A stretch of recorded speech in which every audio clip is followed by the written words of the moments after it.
Nucleophilic substitution reaction mechanism.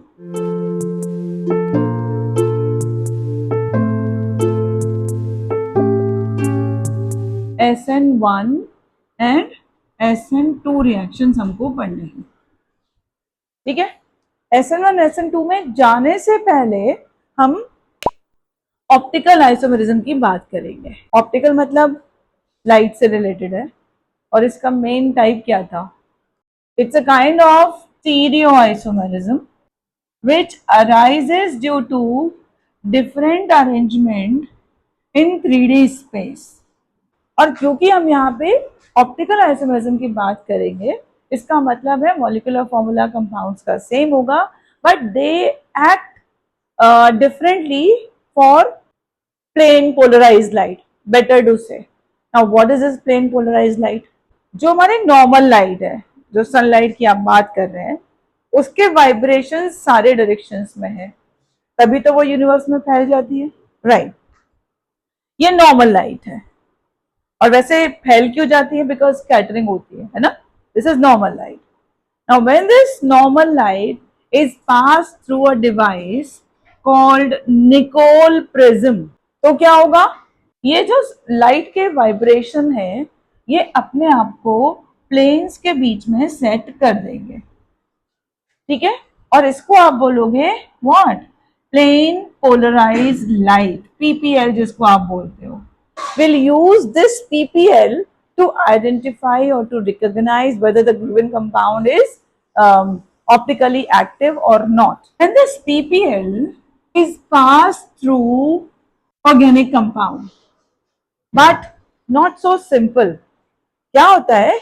We use a device called polarimeter। इसमें एक passage होगा जहां से आप PPL डालोगे, ठीक है। उसमें एक कंटेनर होगा जिसमें ऑर्गेनिक कंपाउंड रखा होगा एंड देन एक स्क्रीन होगी जिसपे आप चेंज इन पीपीएल ऑब्जर्व करोगे। पीपीएल को पास किया ऑर्गेनिक कंपाउंड से, 3 कंडीशंस हो सकती हैं, हाँ। और वो 3 कंडीशंस कैसी हो सकती हैं जरा वो देखते हैं। जो ऑब्जर्वेशंस है, एक तो जैसा गया पीपीएल वैसा ही बाहर आ गया, हाँ। लिखा हमने नो चेंज इन पीपीएल, और अगर ऐसा होगा तो क्या कहते हैं उसको? Compound is optically inactive, because वो उस पीपीएल में कोई चेंज नहीं कर रहा है, हाँ? अगर एक्टिव है तो या तो वो पीपीएल को लेफ्ट साइड रोटेट कर देगा या फिर वो पीपीएल को राइट साइड रोटेट कर देगा। अगर वो पीपीएल को लेफ्ट साइड रोटेट करता है तो हम उसको क्या बोलते हैं? Levo rotatory. Mind spelling, it is not leevo, it is levo rotatory, जिसको आप स्मॉल एल और माइनस से रिप्रेजेंट करते हो। अगर वो राइट साइड रोटेट करता है तो डेक्स्ट्रो रोटेटरी, जिसको आप स्मॉल डी और प्लस से रिप्रेजेंट करते हो। और अगर ये दोनों कंडीशंस हैं तो कंपाउंड ऑप्टिकली एक्टिव है। लेवो रोटेटरी है या डेक्सो रोटेटरी है, ये आपको सिर्फ और सिर्फ पोलैरीमीटर ही बता सकता है। आप कंपाउंड देख के नहीं पहचान सकते हैं कि भाई ये स्ट्रक्चर लिखा है और हम बता दें कि लेवो रोटेटरी होगा या डेक्सो रोटेटरी होगा। That will be cleared by this polarimeter only. Device ही बताएगी आपको। ध्यान से सुनना, ये पीपीएल का डायरेक्शन था और अगर कंपाउंड ने इसको लेवो घुमाया, ठीक है, तो ये ऐसे घूम जाएगा, right. That means there is some angle by which this PPL changes, that is called specific rotation. हम बहुत ज्यादा कॉम्प्लिकेशन में नहीं जाते हैं क्योंकि यहाँ पे एंगल 2 हैं, एक ये है और एक ये है। तो स्पेसिफिक रोटेशन कौन सा है? By which it is rotated from PPL. So mind that हम इस एंगल की बात नहीं कर रहे हैं, हम इस एंगल की बात कर रहे हैं। Now condition is which compound will be optically active. Polarimeter को सर्कल कर लीजिए, निकोल प्रिज्म को सर्कल कर लीजिए। These can be MCQs. necessary conditions for a compound to be optically active. तो बताइए सबसे पहली कंडीशन क्या है? chiral carbon must be there. Now what is a chiral carbon? When all the four valencies of carbon are attached with different groups and atoms. ठीक है, तब ये जो कार्बन होगा ये किरल कार्बन होगा, जिसको आप स्टीरियो सेंटर भी कहते हैं, बिकॉज जो भी चेंजेस आएंगे वो इस कार्बन के अरेंजमेंट की वजह से आएंगे. अगर किरल कार्बन होगा then there will be no plane of symmetry. जब चारों ग्रुप्स और एटम्स अलग अलग हैं तो अगर हम एक इमेजिनरी हाफ इस पे डालें तो वो कंपाउंड इक्वली डिवाइड नहीं होगा, right? No plane of symmetry, because वो इमेजिनरी हाफ उसको दो इक्वल पार्ट्स में डिवाइड नहीं करेगा, और वैसे भी नहीं करेगा. देखो ना, अगर कार्बन की चारों वैलेंसीज अलग अलग ग्रुप और एटम से अटैच हैं तो इक्वली डिवाइड तो वैसे भी नहीं होगा, है ना? अच्छा, और इन दोनों की वजह से एक very important condition, mirror images will not be super imposable. देखो, ये आपके लिए सपोज कंपाउंड्स हैं, ये एक दूसरे के मिरर इमेजेस है, हमको पता है ना? अगर हम उनको ऐसे रखते हैं तो वो सुपर इम्पोज हो गए, but when we place them like this, same plane palm के साइड से रखा, then these will not be super imposable.